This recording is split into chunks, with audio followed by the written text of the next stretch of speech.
Iran ও ইসরায়েলের মধ্যকার উত্তেজনা আবারও চরমে পৌঁছেছে। সাম্প্রতিক সময়ে ঘটে যাওয়া পুরো একাধিক ঘটনার পর পুরো মধ্যপ্রাচ্য জুড়ে উদ্বেগ ছড়িয়ে পড়েছে। সর্বশেষ তথ্য অনুযায়ী ইসরায়েলের একটি গুরুত্বপূর্ণ সামরিক স্থাপনাকে লক্ষ্য করে ড্রোন ও মিসাইল হামলার চেষ্টা চালানো হয়েছে। যদিও এই হামলা পুরোপুরি সফল হয়নি, তবুও এটি নতুন করে সংঘাতের আশঙ্কা তৈরি করেছে।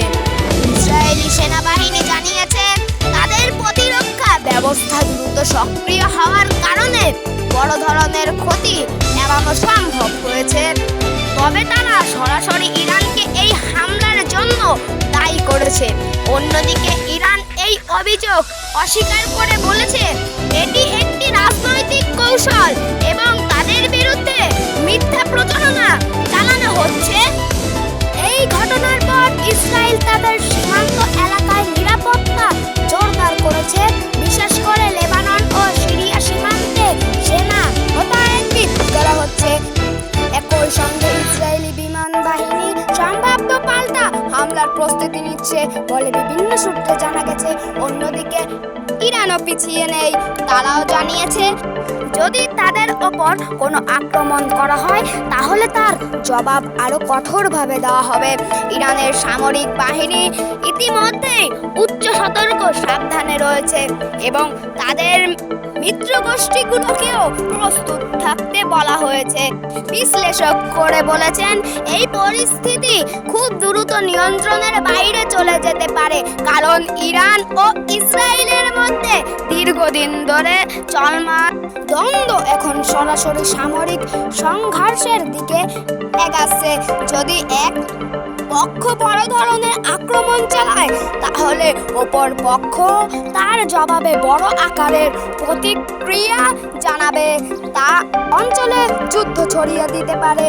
একই দিকে আন্তর্জাতিক মহল এই পরিস্থিতি নিয়ে গভীর উদ্বেগ প্রকাশ করেছে।